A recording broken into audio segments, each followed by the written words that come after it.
8절 말씀입니다. 빌립보서 2장 5절로부터 8절.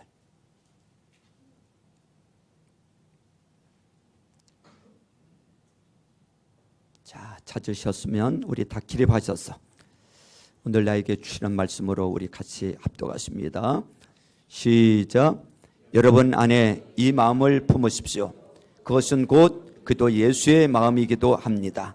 그는 하나님의 모습을 지니셨으나 하나님과 동등함을 당연하게 생각하지 않으시고 오히려 자기를 비워서 종의 모습을 취하시고 사람과 같이 되셨습니다. 그는 사람의 모양으로 나타나셔서 자기를 낮추시고 죽기까지 순종하셨으니 곧 십자가에 죽기까지 하셨습니다. 아멘. 서로 인사하면서 앉습니다. 하늘 복 많이 받으세요. 하늘 복 많이 받으세요. 자, 이제 우리 유인철 목사님 마지막 시간입니다. 오늘 제목이 아픔을 승화시키는 순종이라는 제목으로 말씀을 전하실 텐데요. 우리 3번 동안 큰 은혜 받으셨죠? 예, 마지막 시간입니다. 더 큰 은혜 받으시길 바랍니다. 뭐 또 언제 또 다음에 또 기회가 있을 수도 있지만 뭐 기회가 이렇게 많이 주어지지는 않을 것 같습니다. 멀리서 오셨기 때문에 이 소중한 한 시간 여러분들 우리 모두가 사모함으로 큰 은혜 받았으면 좋겠습니다. 우리 목자님을 뵈니까 제가 휴스턴 가서 느꼈던 것들이 목자 목녀분들이 신학을 하신 분들은 아니에요. 평신도입니다. 똑같은 여러분들과 똑같은 평신도예요. 그럼에도 불구하고 목사는 똑같이 평신도 그 목장에서 평신도 목사로서 똑같이 이 목회를 하는 모습을 보면서 이 교회는 분목사가 그 목자들이 다 분목사들하고 보니까 그 교회에 오늘 이 시간에 또 이제 말씀을 전하시면서 간증하실 텐데 우리 목자님이 그동안에 또 경험했던 말씀을 같이 나눌 때 우리 사모함으로 큰 은혜 받으시길 바랍니다. 우리 목자님 나오실 때 우리 한우와 박수로 또 맞아주시길 바랍니다. 목자님 나오십니다. 예.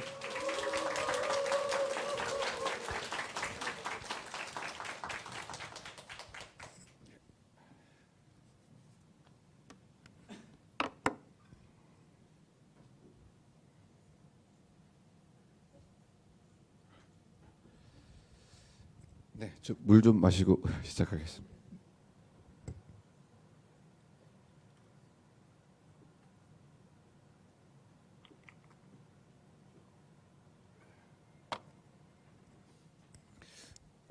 여러분 드라마 좋아하시죠? 저희 미국에서도 K 드라마가 너무너무 인기입니다. 그래서 저희는 드라마 별로 안 봤는데 미국 사람들이 와가지고 막 드라마 얘기를 해요. 그 우영우인지 그 드라마 있잖아요. 그리고 어디 무슨 별에서 온 뭐 이런 거 굉장히 좋아합니다. 그래서 미국 사람들 얘기 듣고 이렇게 그러곤 합니다. 근데 지금까지 시즌 4, 그러니까 4개 시즌 4인데 각 시즌마다 8개의 에피소드로 되어 있어요. 그 시즌 4가 나와 있고 앞으로 시즌 7까지 나올 예정인 드라마가 있어요. 이 드라마를 소개시켜 드리려고 이 자리에 쓴 건 아니고 근데 이걸 거의 1억 가까이 왔어요. 전 세계적으로 이 드라마가 있습니다. 이게 바로 The Chosen이에요. The Chosen. 그러니까 The Chosen이니까 우리 그 학생분들 잘 알죠? 더 붙고 그 다음에 형용사가 붙으면 뭐죠? 복수죠, 복수. The Chosen. 그러니까 선택받은 사람들. 그러니까 예수님의 제자들을 얘기하는 거예요. 그래서 예수님의 제자들의 삶을 쭉 이렇게 드라마로 만든 거예요. 엄청난 양이죠. 8개의 에피소드를 그 7개 시즌으로 하니까 현재 시즌 4까지 나왔고 이걸 계속 그 도네이션 받아가지고 이게 무료로 이렇게 보여주는 겁니다. 근데 좀 안타깝게도 미국에서는 무료로 볼 수 있는데 여기서는 좀 보기가 조금 쉽지는 않은 것 같아요. 그렇지만 이렇게 좀 찾아보시면 아마 보실 수 있을 것입니다. 그런데 이제 이게 좀 착각할 수 있는 게 이 그 복음서에 나와 있는 그 성경에 있는 이야기를 이렇게 각색한 거예요. 그러니까 성경에 여러 가지 이야기들이 있죠. 이걸 좀 있음직한 이야기로 이게 이렇게 그래서 드라마로 만든 거예요. 그래서 이 드라마를 만약에 보시면서 저기 성경에 나와 있는 이야기라고 이렇게 보시면 안 돼요. 그냥 성경에 있는 이야기를 가지고 상상력을 발휘해서 이걸 만든 겁니다. 그렇지만 그냥 상상력이 아니고 그 유명한 그러니까 신학자들 그다음에 목사님 그다음에 유대교 랍비 이런 분들이 모여서 그 당시의 시대적인 배경 상황 이런 여건들을 다 감안해서 그래서 있음직한 이제 이야기로 이제 만들어진 겁니다. 근데 여러분들은 뭐 성경통도 그 10번 정도는 기본적으로 하셨죠? 그냥 10번은 기본적으로 하셨죠? 그러니까 이제 여러분들은 아마 여러분들께는 자신 있게 이제 제가 그런 혼돈이 없으실 거라고 믿고 추천합니다. 그러니까 뭐 이런 거예요. 베드로가 예수님 만나가지고 야, 나 따라와. 그러니까 금을 갖고 있는 거 확 던지고 왜 따라갔을까요? 성경을 아무리 찾아봐도 없어요. 이런 거라든지 뭐 니고데모 얘기 많이 나오죠. 니고데모 뭐 3번씩 나와요. 성경에 니고데모 이름이. 그러니까 니고데모가 예수님한테 가까이 가려다가 주춤거리고 갔다가 주춤거리고 이 모습이 3번이나 나와요. 그 왜 니고데모가 그럴 수밖에 없는 시대적인 상황은 뭘까? 이런 거 알면은 이 성경이 쫙 더 이해될 수 있잖아요. 그 다음에 더 웃기는 건 이제 나다니엘 얘기예요. 나다니엘 얘기. 가지고 이제 친구 빌립이 나다니엘 데리고 이제 예수님한테 이제 소개를 하죠. 근데 예수님이 이제 보시자마자 너 누구인지 안다라고 이렇게 얘기하시잖아요. 그러니까 그걸 어떻게 하십니까? 그러니까 예수님이 너가 무화과 나무에 있었던 걸 봤다. 이제 이러니까 갑자기 나다니엘이 어때요? 이렇게 얘기하죠. 선생님은 하나님의 아들이시요 이스라엘의 왕이십니다라고 고백해요. 도대체 그 나무 밑에서 무슨 일이 있었길래 이 나다니엘이 확 주저앉았을까요? 궁금하시죠? 드라마를 보세요. 이런 거예요. 이런 스토리를 이제 계속 드라마로 만든 거죠. 이 드라마를 보고 나서 이 다시 복음서를 읽으면 막 이해가 돼요. 그럴 수도 있구나. 그냥 갑자기 팍 이게 말 한마디로 착 한 게 아니고 시대적인 상황이 그럴 수도 있겠구나. 라는 이제 이런 쪽에 이제 이해하는데 즉 복음서가 막 살아서 움직이는 그 내 것이 되는 뭐 이런 걸 경험하게 됩니다. 오늘 그 이야기 중에 하나를 가지고 좀 시작하려고 합니다. 그 예수님의 12제자 중에 야고보가 둘이 있죠. 근데 그 중에 그 알페오의 아들 야고보가 있는데 흔히 작은 야고보라고 부르죠. 작은 야고보. 그 작은 이런 별명을 그때 유대인이 붙였다는 그때 시대적인 상황을 착안해 가지고 여기에서는 이 드라마에서는 신체 장애자로 나와요. 작은 야고보가. 그러니까 늘 이제 지팡이를 이렇게 짚고서 이렇게 불편한 몸으로 예수님의 뒤를 이렇게 계속 따르죠. 그러니까 뭐 항시 이 무리에서 뒤쳐져요. 그 뒤 쫓아가기가 바빠. 그래서 아무튼 예수님께서 산상순을 통해서 하나님 나라의 그 참 뜻을 전하시고 막 갖가지 기적을 행하시죠. 이렇게 막 병도 고쳐주시고 막 귀신도 쫓고 막 이런 기적을 베푸신 다음에 갑자기 12제자를 불러서 2명씩 짝을 지어가지고 파송을 하시죠. 이제 파송을 하시면서 더러운 귀신을 쫓아내고 온갖 질병과 온갖 허약함을 고치는 권능을 주십니다. 제자들한테. 그래서 너희들도 가서 이렇게 해라. 복음 전파의 길을 떠나도록 하는 거예요. 이때 이제 야고보가 조용히 이제 예수님을 찾아갑니다. 이건 드라마 얘기고 여기서부터는 이렇게 머뭇거리면서 떨리는 목소리로 묻습니다. 제가 다른 사람을 치유할 수 있다고 하셨는데 제 상태를 보세요. 이 몸으로. 그런데 절 떠나는 이 상황에서 예수님께서는 절 안 고쳐주셨잖아요. 이러는 거예요. 그러니까 예수님이 넌 내가 고쳐주길 원하느냐? 그러니까 그럼요, 당연하죠.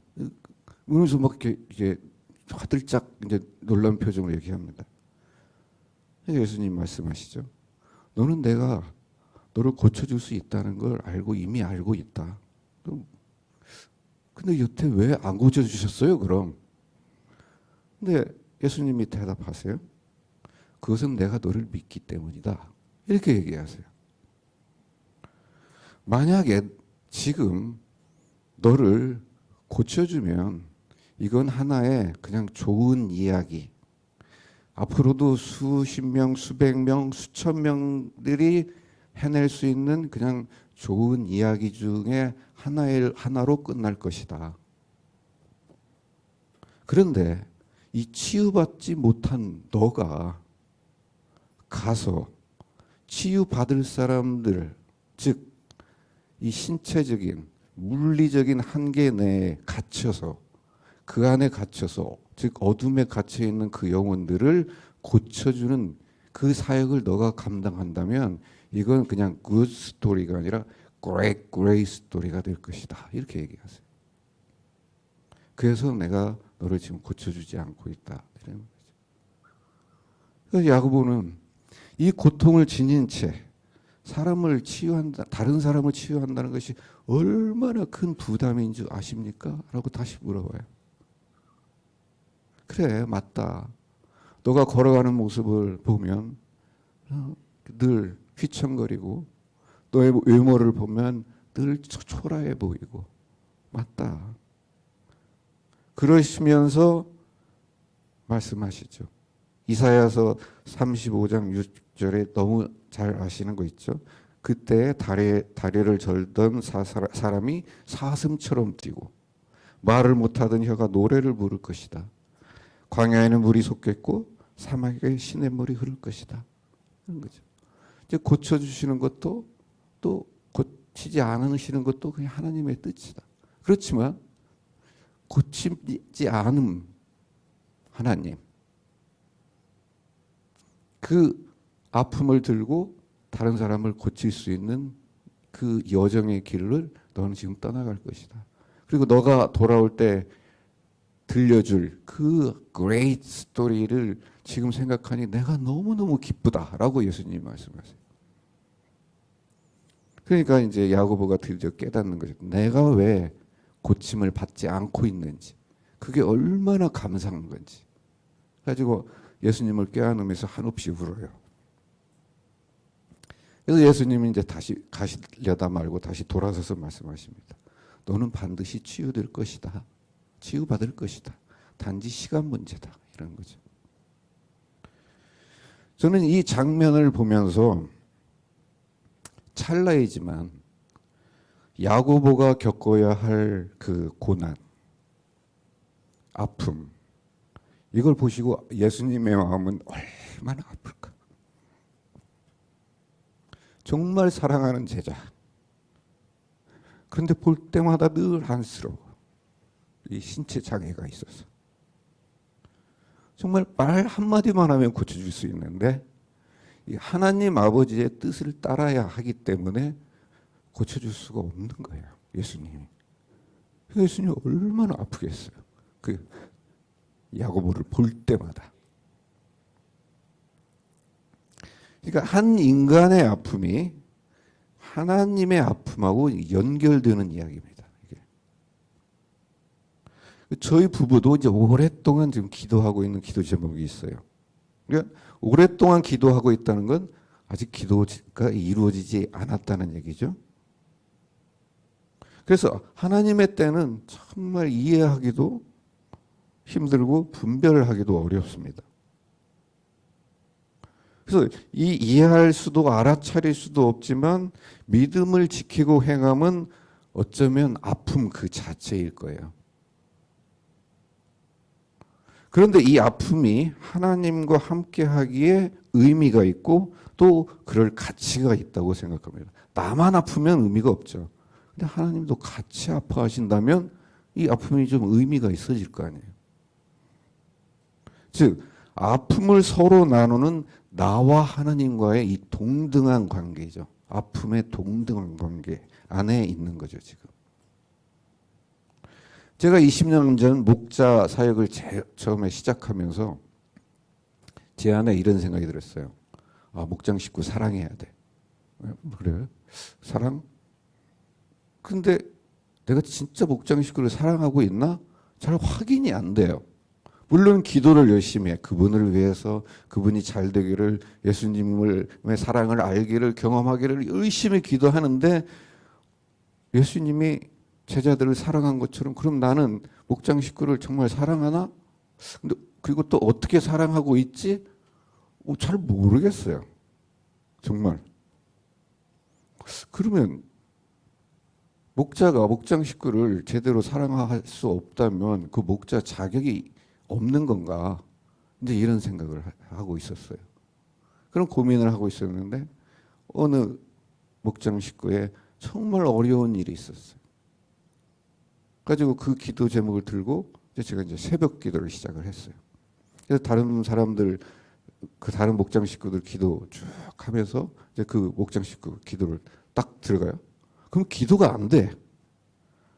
그냥 눈물만 나. 그냥 그 목장 식구 이름만 딱 부르면 막 눈물만 나. 기도가 하나도 안 돼. 그래서 내가 왜 이러지? 가지고 기도를 접고 그 다음 날 아침에 다시 또 새벽 기도에 가가지고 다른 기도 딱 하다가 그 사람 얼굴만 생각하면 또 눈물이 나. 이걸 계속 반복하는 거야. 그래서 어느 날은 이제 곰곰이 내가 왜 이럴까? 내가 이분을 사랑하는 걸까? 하고 내가 물어봤어요. 근데 사랑하는 것 같아. 그 사람을 그 사람의 그 아픔을 생각할 때마다 막 내가 눈물이 흐르는 거 보니까 내가 진짜 이 사람 사랑하고 있구나. 그러니까 사랑이 다른 게 아니구나. 이 아픔에 상대방의 아픔이 내 아픔이 될 때 그 영적인 사랑의 관계가 만들어지는구나. 이제 그때 이제 제가 알게 됐습니다. 자, 그럼 관계에 있어서 내 자신이 아픔을 이해하는 게 이렇게 중요하다고 하다면 하나님 입장은 어떻다는 거죠? 하나님 입장에서 아픔이라는 건 어떤 의미가 있느냐라는 거죠. 이건 제가 오래전에 저는 이런 책은 잘 안 읽어요. 이게 그 신학 이런 거 해석학 이런 거 안 읽습니다. 너무 어려워요. 읽어봐야 도움도 안 돼요. 이건 이 목회자분들의 영역이에요. 근데 그냥 우연히 어떤 분의 소개로 제가 읽게 됐는데 이게 1950년대 일본 신학자인 가쪼 기타모리라는 사람이 쓴 하나님의 아픔의 신학이라는 책이 있습니다. 그 내용을 간단히 소개시켜 드리겠는데 이게 신학이기 때문에 내용이 굉장히 이해하기가 어려워요. 그냥 편안히 들으세요. 복음의 핵심은 하나님이 아프시다는 사실이다. 이 진리는 하나님의 본질에 대한 실체 개념이 아니라 하나님과 그분이 사랑하는 인간과의 관계에서 실제로 드러나는 관계 개념이다. 당연히 하나님은 아프실 수 없고 그렇게 되어서도 안 되는 존재이지만 인간을 사랑하고 인간이 구원되기를 원하는 하나님에게 인간이 죄로 응답할 때 하나님은 아픔을 당하신다는 것이다. 죄인을 향해 하나님이 아픔을 갖는다는 것 자체가 곧 하나님이 죄인을 사랑하신다는 사실과 그 죄에도 불구하고 인간을 구원하려는 신적 의지를 의미한다. 다시 말해 죄로 인해 깨어진 현실에서 살아가는 인간의 불행한 실존을 도저히 사랑할 만한 가치가 없는 죄인을 철저히 감싸 안아주시는 하나님의 사랑이다. 어렵죠? 수십 번을 읽어도 저는 이해가 잘 안 돼요. 아무튼 이게 신학이에요. 잠깐만, 하나님께서 자신의 아픔으로 우리 인간의 아픔을 해결해 주는 절정이 바로 십자가예요. 하나님의 진노와 하나님의 사랑이 한 자리에서 제3의 것을 낳았는데 그게 바로 하나님의 아픔이라고 합니다. 그 신학자 루터에 따르면 골고다가 어디죠? 지금 십자가의 죽음입니다. 예수님의 죽음. 골고다에서 하나님이 하나님과 싸웠다. 하나님이 하나님과 싸웠다. 어떻게 해서든 죄인에게 죽음을 명령해야 할 하나님. 그 죄인을 사랑하시려는 하나님이 싸웠다. 이 하나님이 서로 다른 하나님이 아니라 동일한 하나님이라는 사실이 바로 하나님의 아픔이다. 이러는 거예요. 이게 동일한 하나님이에요. 죄인을 벌해야 하는 하나님과 죄인을 너무나 사랑하는 하나님이 하나라는 게 하나님의 아픔이라는 거죠. 제가 하나님의 아픔에 대해서 이렇게 장황하게 말씀드리는 것은 이 하나님의 아픔이 나와 어떤 관계를 갖고 있느냐라는 이 사실 때문입니다. 제가 계속 말씀드렸듯이 잘 이해도 안 되고 받아들이기로도 힘든 그 하나님의 때일지라도 그분의 아픔을 알려고 하면 조금 이해가 되기 때문입니다. 대부분 내가 집중하고 바라보는 것은 주변이나 내가 처해 있는 상황의 변화로 하나님의 때를 알려고 매달리는 경우가 대부분이라는 거예요. 저희가 22년 전에 한국에서 미국으로 이주한 것도 종현이를 위해서 최선의 선택이었다고 생각을 했어요.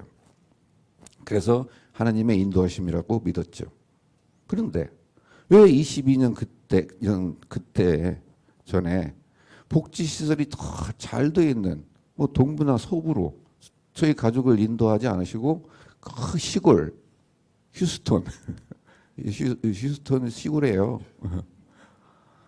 거기에 글로 저희를 왜 가게 하셨냐 이거죠. 그래서 제가 학교 졸업하고 말씀 다 드렸죠. 제가 동부나 서부로 가려고 그렇게 노력했는데 안 돼가지고 휴스턴에 또 주저앉았어요. 왜 그러시냐는 거죠.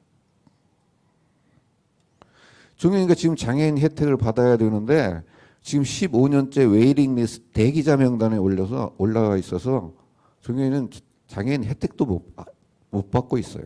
아무것도 못 받고 있어요. 왜 이렇게 머물러 있냐는 거죠.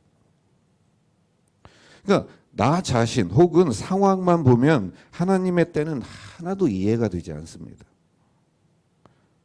그런데 하나님께서 나를 향해 아파하시는 것을 떠올리면 이제 뭔가 이해가 되기 시작해요.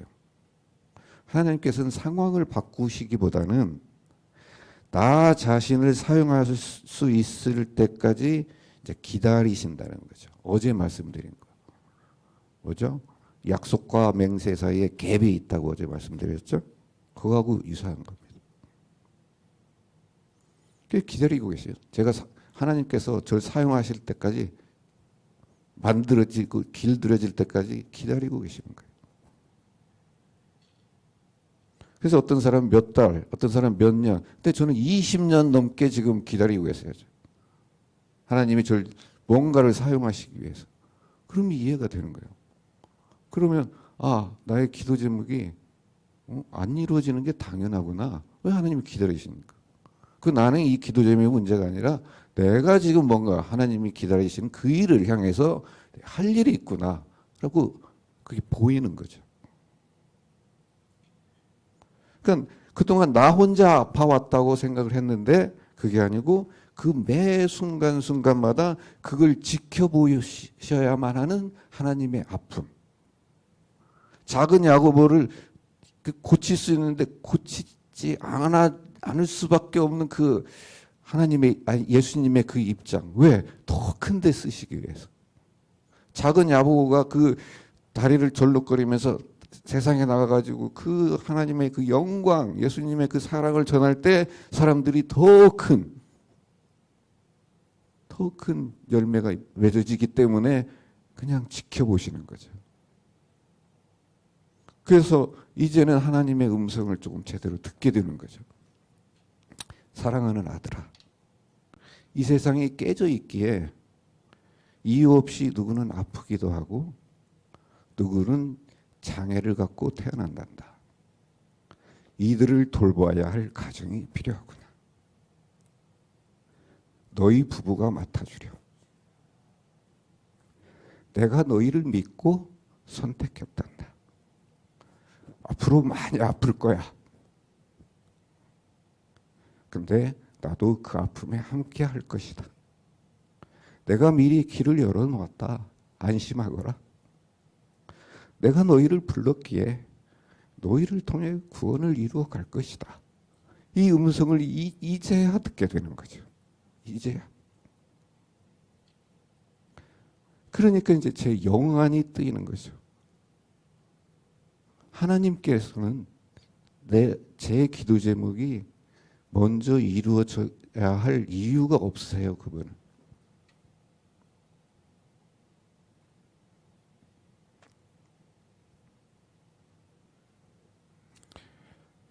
결국 내 아픔으로 하나님의 아픔을 섬기라고 지금 하시는 거예요.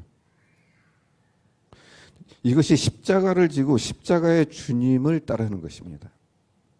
흔히 치유받은 자로 다른 사람의 상처를 치유하라라고 하는 것은 행여 치유받은 자에게만 한정된 것으로 들릴 수 있습니다. 그러나 아직 치유받지 못했지만 이를 알고 계신 예수님과 함께 그분의 아픔을 나의 아픔으로 여기고 치유받아야 할 영혼을 찾아 나서 섬기는 아픔. 이 아픔을 끌어안는 것이 진정한 섬김입니다. 저희 목장은 이중문화 목장으로 이루어졌다고 말씀드렸죠. 그런데 한 가정은 미국인 부부였습니다. 한 가정이 이제 미국인 부부예요. 이중문화 목장도 아니고 한 가정은 그냥 미국 사람 부부예요. 한국 사람은 전혀 상관도 없고 한국말도 전혀 못해요. 이런 분들이 우리 목장에 그냥 오랫동안 같이 있었어요. 그런데 이 자매는 텍사스 어느 작은 마을에서 태어나서 자라고 지금도 그 근처의 대학에서 일하고 있습니다. 근데 이 자매는 성격이 매우 특별해요. 좋게 표현해서 특별한 거지 어느 누구도 가까이 하고 싶지 않은 그런 성격의 소유자예요. 매사에 부정적이고 남을 비난하고 또 쉽게 화를 내요. 잘 삐져. 근데 심지어는 목장에 VIP들이 오는데 VIP 자매님들이 이 미국 자매 때문에 그 목장에 안 나오고 겠다는 거예요. 이럴 정도로 막 성격이 유별나요.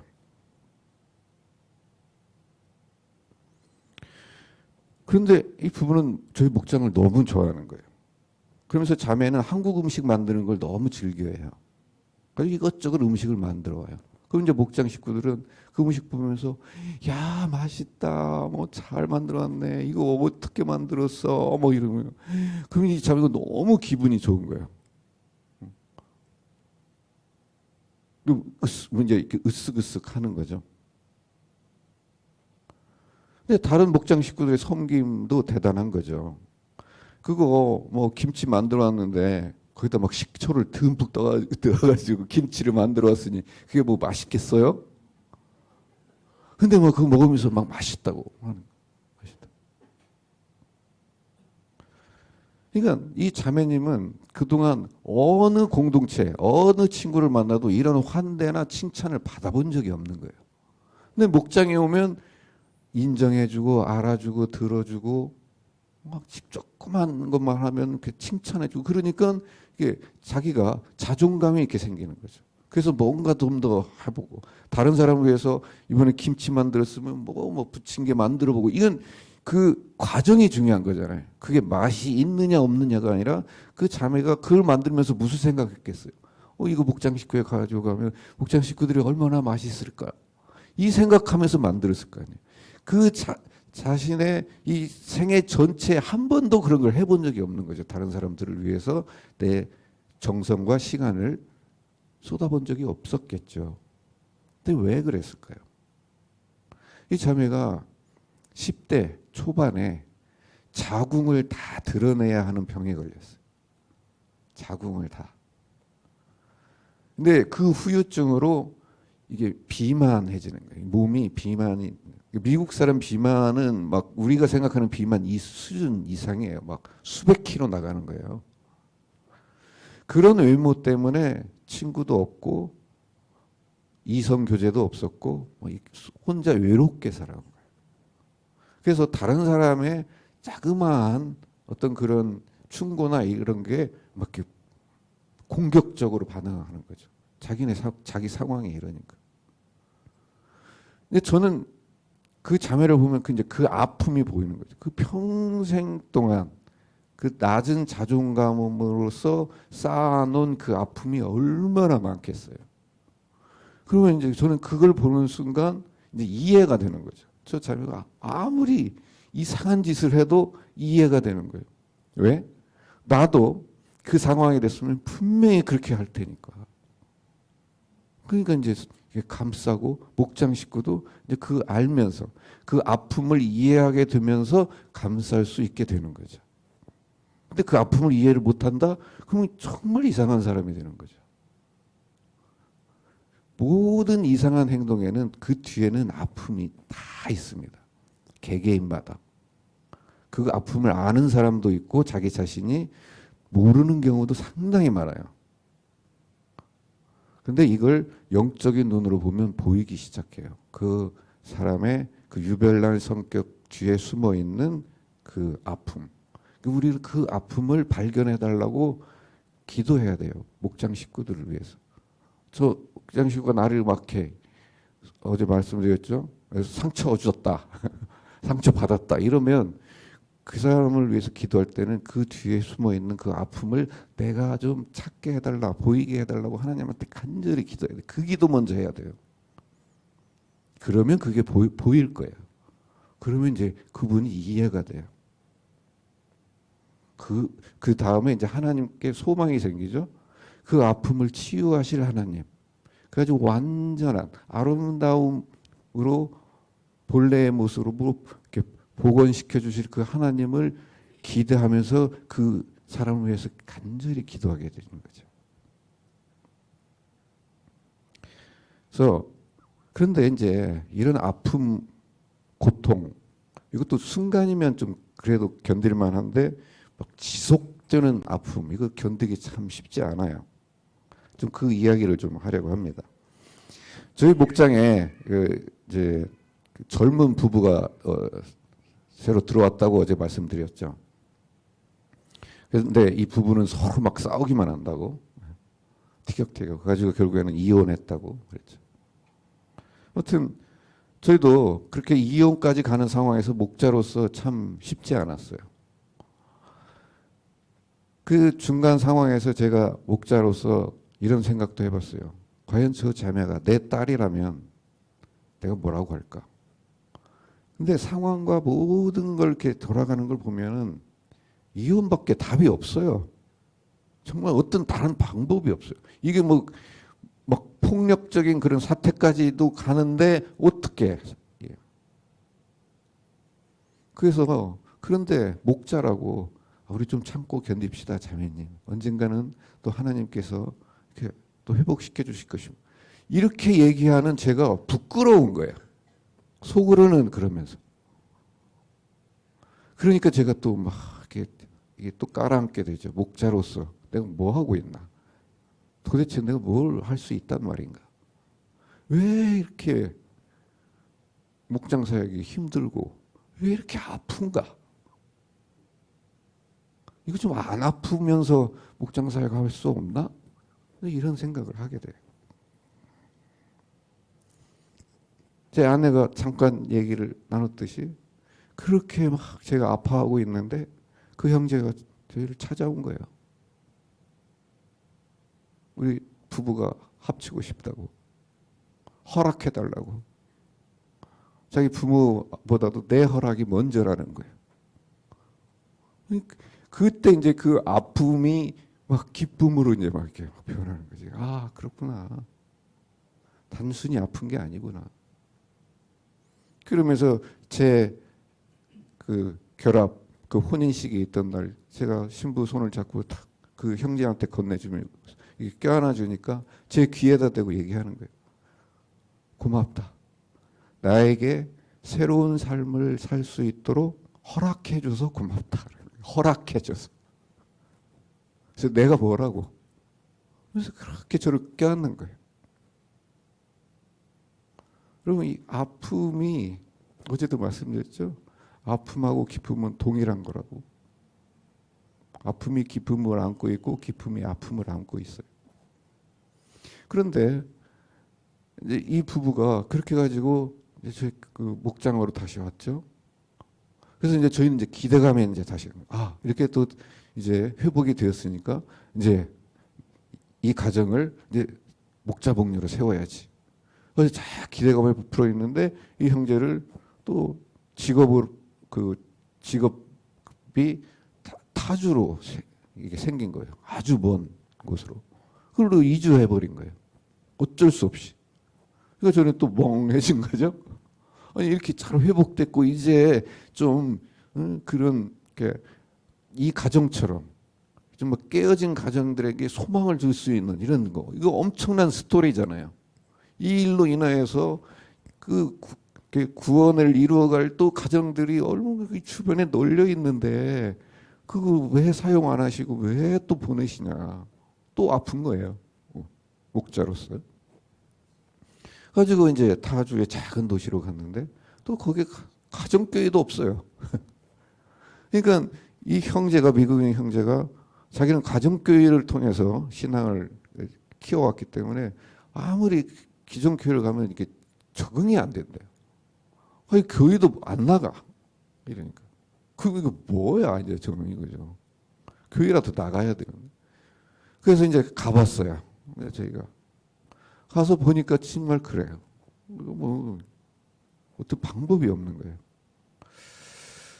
그래서 이제 돌아왔죠. 근데 이제 이 자매가 그래도 이제 한국 교회에 나간 거예요. 근처에 자그마한 한국 교회. 근데 이 교회 뭐 다른 교회에 대해서 제가 뭐 이렇다 저렇다 얘기할 수는 없지만 정말 대단한 교회였어요.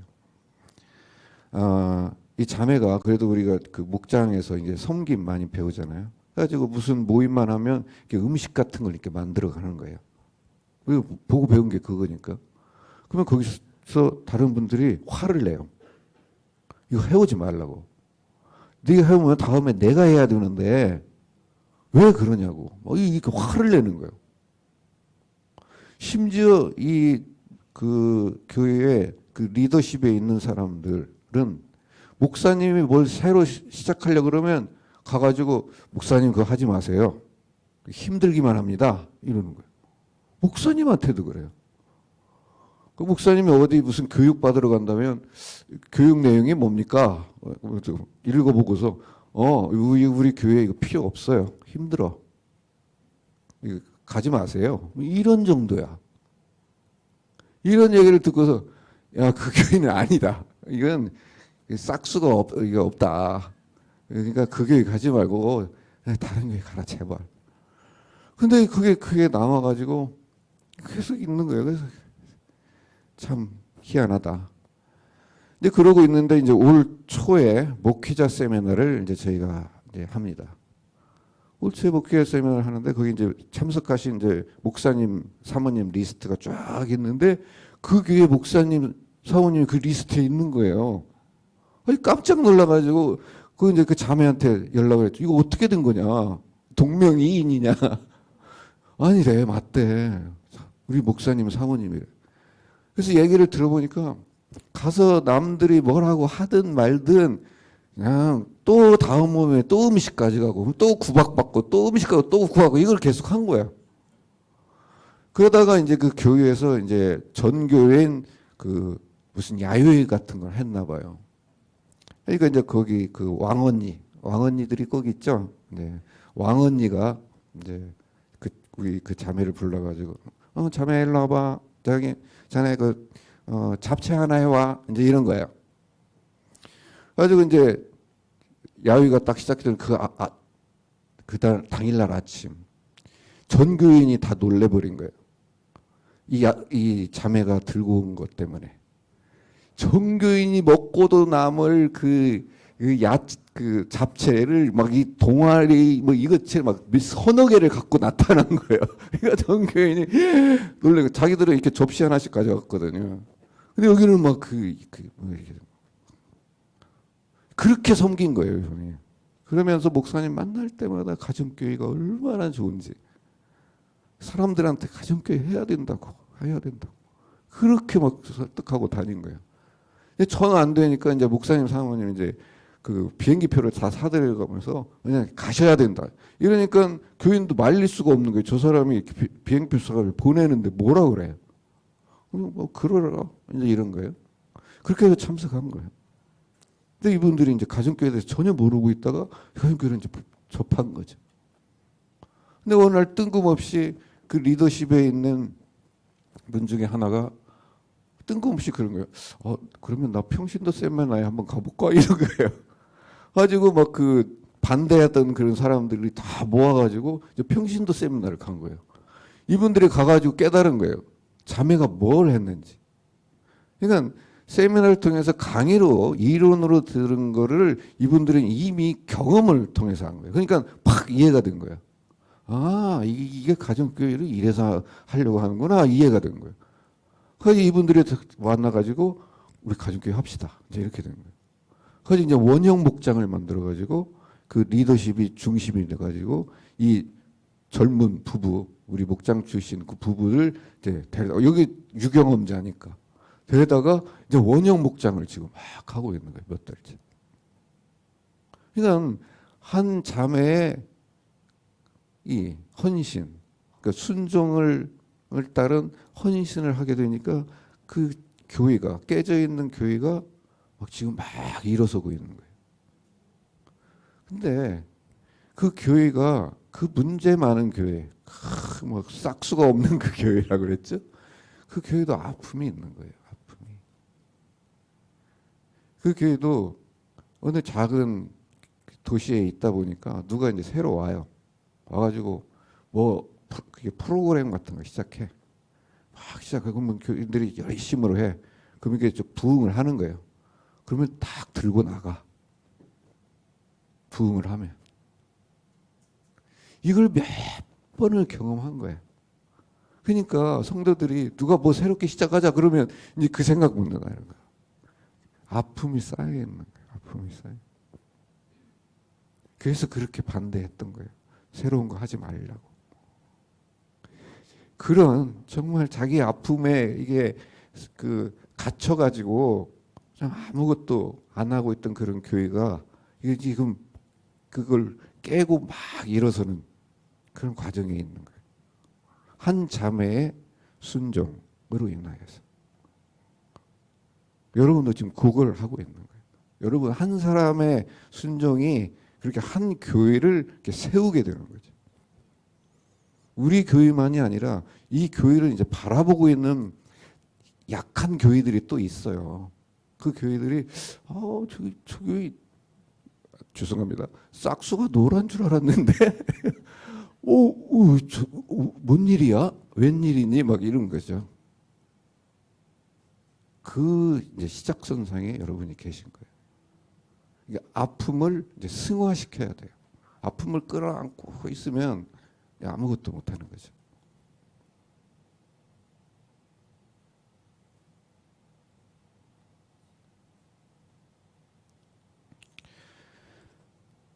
자, 다시 한번 그 아픔과 기쁨은 이제 동일하다 이렇게 말씀드렸죠.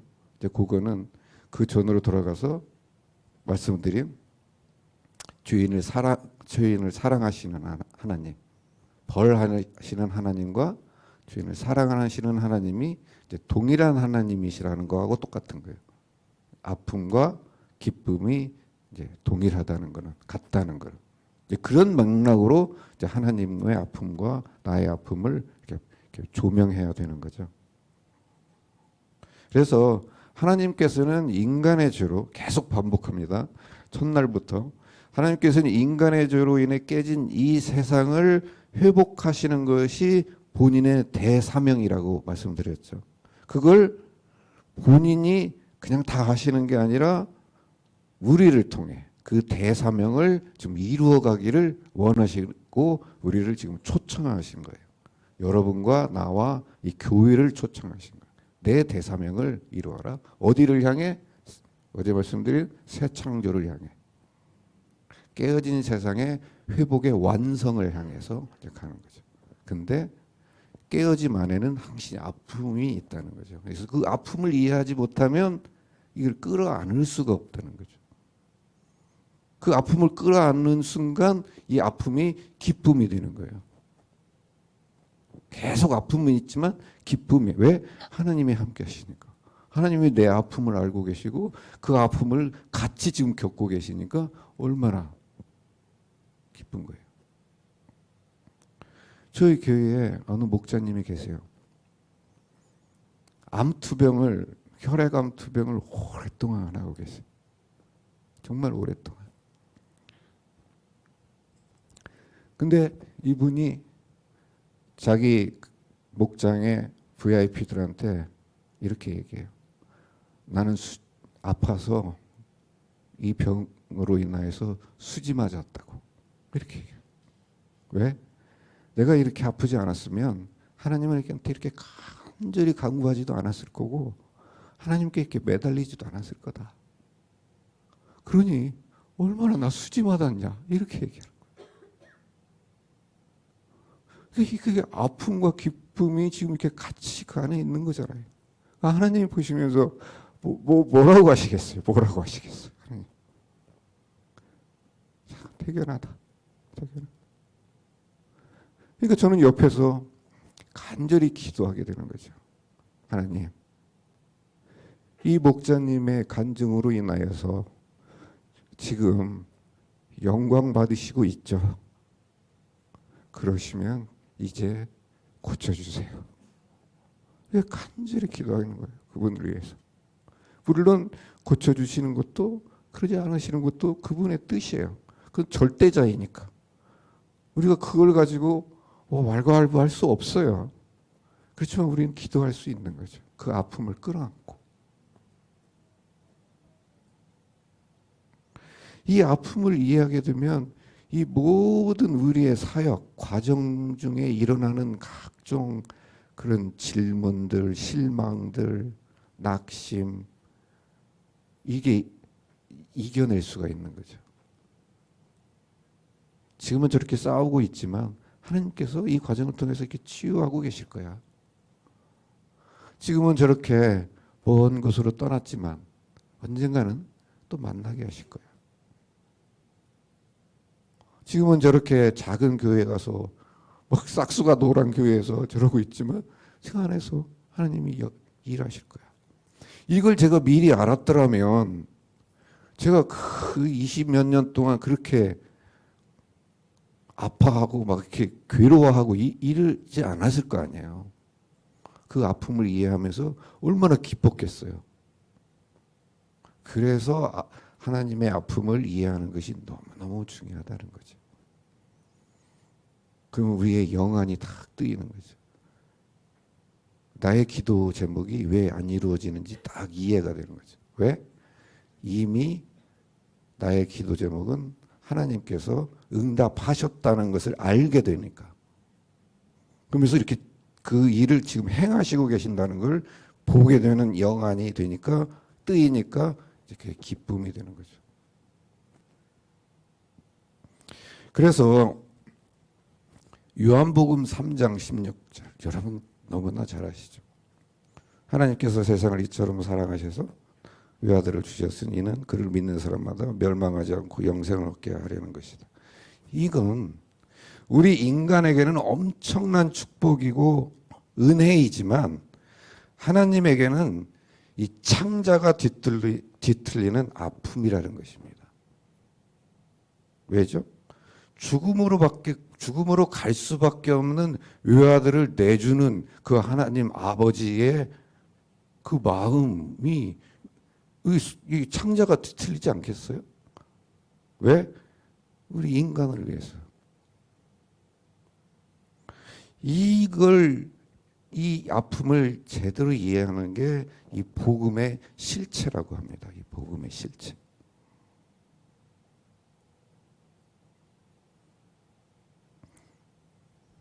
그래서 저도 이제 나이가 이제 60이 넘으니까 이제는 알 것 같아요. 제 간절한 그 기도 제목, 아까 말씀드렸죠. 그게 왜 안 이루어지는지, 그리고 이루어질 필요가 없다는 것도 이제 알게 되는 거죠.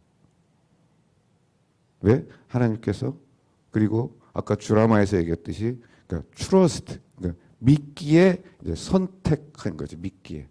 믿기에 내가 너를 선택해서 내가 너로 하여금 내 일을 할 수 있게 모든 것을 해주겠다는 거죠. 모든 것을. 능력도. 그러면서 그 뒤에서 필요한 것들을 다 공급해 주시는 거죠. 필요한 것들.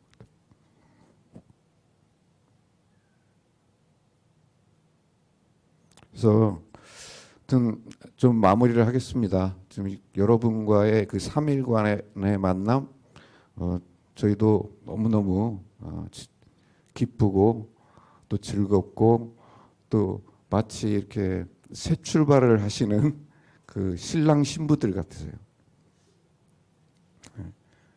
그래서 이렇게 좀 이거 끝나면 이제 저도 이제 울산으로 또 떠나게 되는데, 아무튼 만남, 귀중한 분들과의 만남 뒤에 헤어짐은 늘 가슴이 싸하게 아프죠. 아픕니다. 그렇지만 보게 됐어요. 하나님께서 여러분을 사용하셔서 또 아름다운 공동체를 이렇게 만들어 가신다는 것을. 그래서 여러분이 그냥 네, 알겠습니다. 그런 데가 아니고 네, 알겠습니다. 그렇게 하겠습니다. 이게 단순히 그냥 네라고만 대답할 때 이제 이게 막 이루어지는 거죠. 하나님이 막, 나는 그냥 하나만 약속했는데 하나님은 막 그걸 가지고 10배, 100배, 막 1000배로 막 만들어 가시는 거죠. 그래서 이 주변에 그냥 둘러만 보면 VIP예요, 여러분. 그냥 고개만 돌리면 다 VIP. 그 VIP를 품고 그들의 아픔을 내 아픔이 될 수 있도록, 알 수 있도록 이해해달라고, 영안이 띄게 해달라고 계속 기도하는 거죠. 그래가지고 목장에 초대했을 때 그냥 목장 식구들이 하나가 돼가지고 막 기뻐하고, 그런 사랑 공동체의 모습을 막 보여주면서 그렇게 만들어 가실 하나님 나라의 확장을 이제 제가 여러분을 통해서 이제 보게 되고 또 기대하게 되고, 또 태평양 건너서까지 그 소식이 전해들게 될 것을 기대하니까 너무너무 이제 기쁜 거죠. 저도. 그래서 2박 3일 동안 제가 나눈 이야기가 여러분이 뭘 잘못하고 있고 이런 걸 얘기하는 거 절대 아닙니다. 그냥 단지 제가 그동안 20년 동안에 제 목장 사역을 하면서 제가 고민하고 막 이렇게 하나님께 매달렸던 그런 내용들을 이렇게 좀 정리해가지고 제 자신도 제 혼신의 어떤 그런 결단, 그 기회로 삼고자 정리한 내용을 여러분과 그냥 같이 나눈 것입니다. 그렇게 받아들이시면 좋을 것 같습니다. 자, 이제 좀 정리하시고요. 여러분의 마음도 정리하시면 좋겠어요. 그래서 잠시 좀 눈을 감으시고 좀 조용히 좀 아픈 기억들, 그리고 또 주변에 어떤 사람들의 아픔, 이런 것들을 한번 떠올리시기 바랍니다. 내가 그토록 아파하고 있었을 그때 하나님은 도대체 어디에 계신지 그냥 답답하기만 했던 그 시간들, 나는 정말 진심으로 섬겼는데 오히려 나를 아프게 했던 어떤 그런 사람들 있습니다. 그래서 지금 이 시간에도 내 마음을 사로잡고 있는 이 아픔, 혹은 이러한 아픔으로 인해 힘들어하고 있을 또 다른 어떤 영혼들의 아픔, 이런 아픔들을 좀 갖고 기도하셨으면 좋겠습니다. 내가 아파하고 있던 그 순간 우리 하나님은 얼마나 아프셨을까? 그걸 지켜보셔야만 하는 우리 아버지 하나님의 아픔. 손가락 하나만 움직여도 코하고 입술로 입긴 하나로 다 해결하실 수 있는데 그냥 지켜보셔야 하는 하나님의 아픔. 하나님께서 그렇게 하신 것처럼 나도 다른 사람들의 아픔을 끌어안겠다고 한번 다짐해 보시기 바랍니다. 세상의 가치관에 억눌려 있어가지고 신음하고 있는 저 VIP들의 아픔, 나와 같은 처지에 있으면서도 희생하고 섬기겠다고 헌신하신 그 목자 목녀님들의 그 아픔, 가정교회로 헌신하신 우리 목사님의 아픔, 그리고 험한 선교지에 계신 이 선교사님들의 아픔, 이 모든 아픔이 내 아픔이 되어달라고 좀 조용히 기도하시기 바랍니다.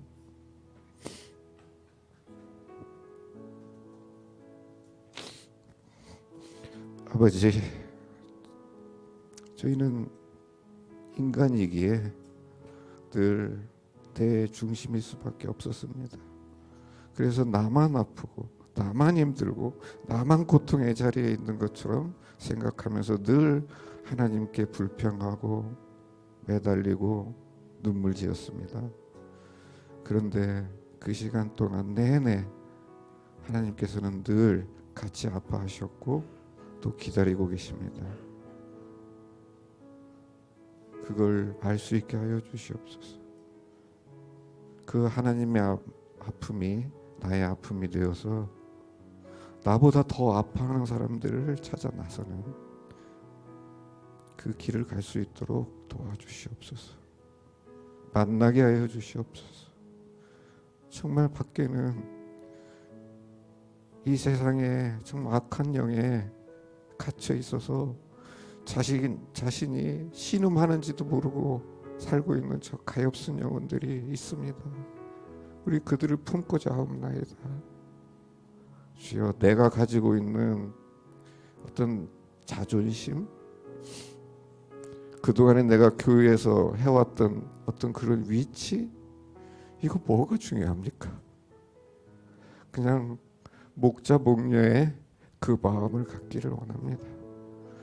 그들을 양떼로 삼아서 주님 앞에 데려오기를 원합니다. 그 일을 감당하고자 하옵나이다. 사용하여 주시고 이 사랑의 동산교회를 마음껏 써 주시옵소서. 감사드리며 예수님 이름으로 기도합니다. 아멘.